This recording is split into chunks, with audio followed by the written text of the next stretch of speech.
पायल बड़े खुश होने लगते हैं। तभी डिलीवरी बॉय खाना लेकर आता है और जानवी को देता है। रोहन, पायल, तुम दोनों ये घर का बना बासी खाना क्यों खा रहे हो? चलो हम ये खाना खाते हैं। देखो मैंने पिज्जा, बर्गर और सैंडविच मंगाया है। मम्मी हमें नहीं खाना वो सब, हम ये घर का बना खाना खाएंगे।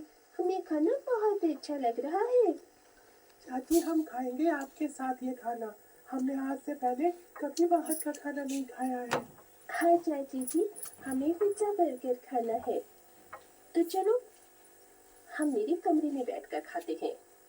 साक्षी, वरुण बेटा, तुम दोनों बाहर का खाना मत खाओ, तुम्हारा पेट खराब हो जाएगा। भाभी, जब बच्चों का मन कह रहा है तो खाने दीजिए ना उन्हें। जानवी वरुण और साक्षी को लेकर अपने कमरे में चली जाती है और तीनों मिलकर वो बाहर का खाना खाने लगते हैं। वाह चाची जी, ये पिज्जा तो कितना स्वादिष्ट है।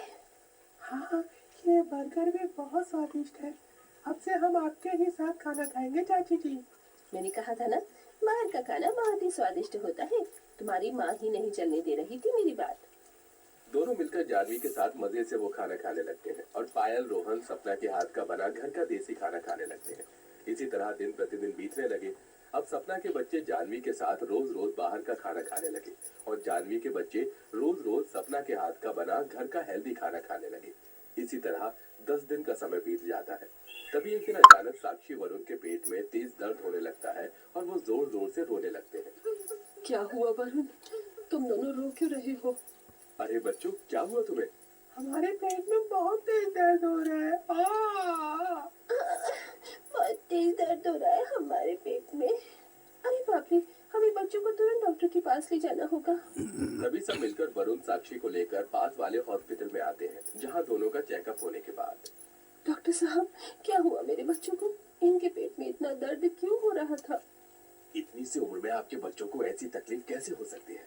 आपके बच्चों के शरीर और दिमाग में गैस चढ़ गई है। ये सुनकर सबके होश उड़ जाते हैं। क्या? हाँ, वो तो भला हो कि आप इन्हें समय रहते हॉस्पिटल लेकर आ गए, वरना गैस के कारण दोनों बच्चों की जान भी जा सकती थी। ये सुनकर सबकी आंखें फटी की फटी रह जाती हैं। पर इतने छोटे बच्चों को गैस की शिकायत कैसे हो सकती है? आपके बच्चे हद से ज्यादा बाहर के खाने का सेवन करते हैं और बाहर का खाना इनके पाचन तंत्र को नुकसान पहुंचा रहा है। अब साक्षी वरुण जीवन में कभी भी मसालेदार ऑयली खाना नहीं खा सकते। अगर इन्होंने बाहर का खाना खाया तो वो खाना इनकी जान जाने का जरिया बन सकता है। बाहर के खाने से इनके पाचन तंत्र पर सूजन आ चुकी है, इसीलिए कभी भी बच्चों को बाहर का खाना नहीं खिलाना चाहिए। ये सुनकर सबके होश उड़ जाते हैं। ये क्या हो गया मेरे बच्चों के साथ? विजय जी, अब हमारे बच्चे कभी मसालेदार खाना नहीं खा सकते। ये क्या कर दिया मैंने? ये सब मेरी वजह से हुआ है। मैंने ही साक्षी वरुण को बाहर का खाना खिलाया था। देखा जानवी बहू, इसीलिए हम तुझसे कह रहे थे कि तुम सब बाहर का खाना मत खाया करो। देखा आज क्या हो गया, बाहर का खाना खाने से साक्षी वरुण की हालत कितनी खराब हो गई। और खिला अपने बच्चों को बाहर का खाना। सब मिलकर जानवी को खूब सुनाते हैं। आप सब सही कह रहे हो। मैं ही बेवकूफ थी जो अपने बच्चों को बाहर का खाना खिला रही थी। नहीं, जो साक्षी वरुण के साथ हुआ वो मैं अपने बच्चों के साथ कभी नहीं होने दूंगी। मैं आज के बाद कभी उन्हें बाहर का खाना नहीं खिलाऊंगी और ना ही अपने बच्चों को खिलाऊंगी, ना खुद खाऊंगी। मोहित जी, आज से हम हमेशा घर का बना हेल्दी खाना ही खाएंगे। फिर ही सही, और तेरी आंखें तो खुली जानवी बहू। उसके बाद सब साक्षी वरुण को घर ले आते हैं, पर दुख की बात तो यह है कि अब साक्षी वरुण कभी भी मसालेदार ऑयली खाना नहीं खा सकते थे। उसके बाद जानवी ने खुद भी और अपने बच्चों को भी हमेशा के लिए बाहर का खाना खिलाना बंद कर दिया और वो हमेशा घर का बना अपने हाथों का हेल्दी खाना खुद भी खाने लगी और अपने बच्चों को भी खिलाने लगी और खुशी खुशी अपना जीवन बिताने लगी।